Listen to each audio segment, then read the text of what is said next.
তাহলে বলে বলে রায় ভিত্তিতে সংবিধান সংশোধন করা হচ্ছে এর জন্য বক্তব্য বিপক্ষে তারপর যে এক ব্যক্তি দুই চার ক্ষমতা করতে পারে না আপনি এর প্রত্যেকটা বিপক্ষে এরকম আপনার অধিকার আপনার ইনসাফ আপনার যে রাইটটা এটা বাস্তবায়ন করার জন্য সংসদে একটা গণভোট হচ্ছে তো আমরা এখানে গণভোটে আমরা নেই ছেলে বাঙালি লড়াই হচ্ছে 11 জুড়ে 24 সালে মনোনীত প্রার্থী হাফেজ রাশিদুল ইসলাম ভাই বাড়ি পরবর্তীকে বুথ দিয়ে জয়যুক্ত করে আমাদের ন্যায় এবং ইনসাফ বাংলাদেশ গড়ার জন্য আপনাদের প্রতি উদাত্ত আহ্বান রেখে আমরা বক্তব্য শেষ করছি। আসসালামু আলাইকুম।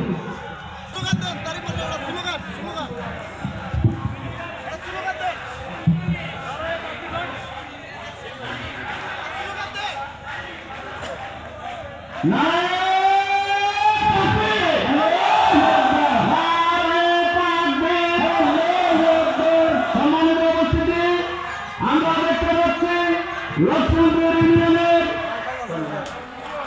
একটি বিশাল মিছিল এই মাত্র আমাদের মাঠে প্রবেশ করছেন। আজকের এই জনসভার পক্ষ থেকে তাদেরকে ধন্যবাদ এবং স্বাগতম জানাচ্ছি।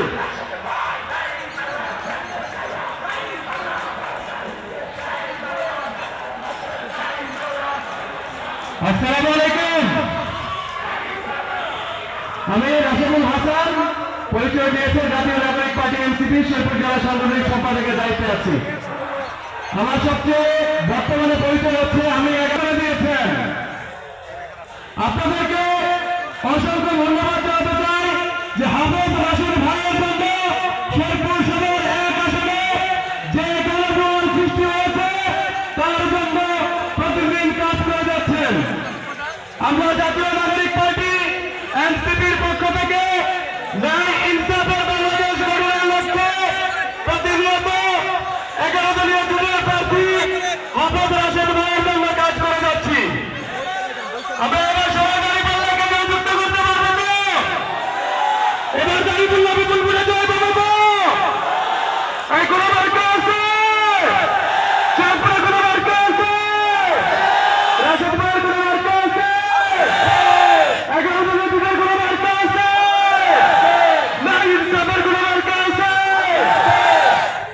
আমরা সবাই দাঁড়িপাল্লা প্রতীকের সেই মার্কায় জয়যুক্ত করে হাফেজ রাশিদ ভাইকে ন্যায় ইনসাফের পক্ষে কাজ করার জন্য মহান জাতীয় সংসদে পাঠাবো। ইসলাম ভাইয়ের নেতৃত্বে একটি বিশাল মিছিল আমাদের মাঠে প্রবেশ করেছেন।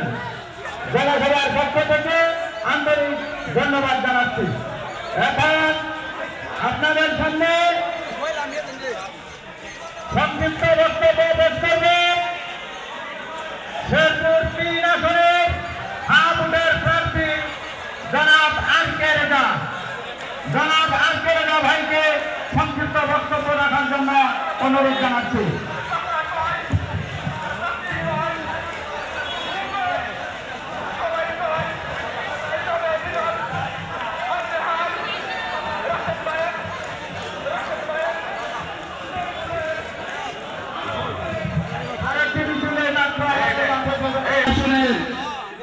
বাংলাদেশ জাতীয় বাংলাদেশ জামাত ইসলামের প্রার্থী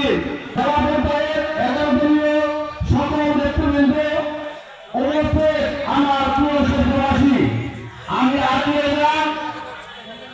শেরপুর 3 আসনের গণভোটে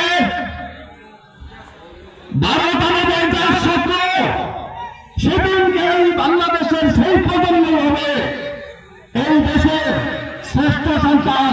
সময় আমাদের পিছনে লেগে আমাদের বিশ্বের অন্যান্য দেশের সাথে তাল মিলিয়ে চলতে দেয় নাই। এর মধ্যে 54 বছরে বহু ইতিহাস হয়ে গেল। সেই ইতিহাসের অবসান হইল